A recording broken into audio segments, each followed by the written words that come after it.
Jenis ini no problem. You tengok sangat senang saja. Ini semua warna, satu warna hijau. Kadang-kadang dia warna putih, kadang-kadang warna purple, okey. Semua warna sama. Semua plastik. Okey. Itu skru pun stainless steel. Jangan tak payah takut karat. Saya anggap karat pun tak payah takut sebab dia memang untuk longgar. Skru saya ikat pun longgar.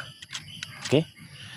Kalau you beli di tempat lain you ada masalah tau.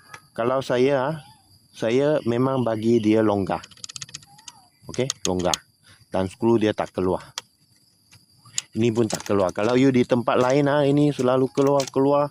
Okey, ini skru pun keluar, hilang, mau beli tak dapat.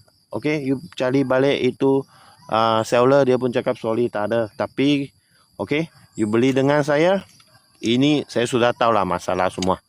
Okey, ini saya kena longgar. Kenapa nak longgar? Sebab kita nak fleksibel.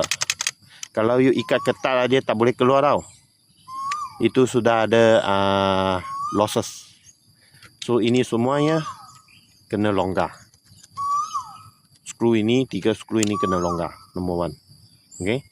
Number 2, skru saya tak ikat kuat, so dia pun tak keluar. Tengok saya mau pusing-pusing, dia pun tak keluar.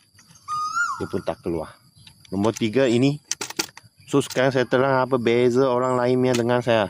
Okey. Saya sudah modified semua benda. Saya tahu masalah, saya akan upgrade.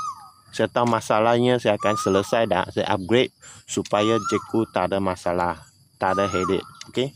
Ini pun tak jatuh punya. Kalau you pergi orang lain punya, you korek sikit dia mesti jatuh. Airnya tak jatuh.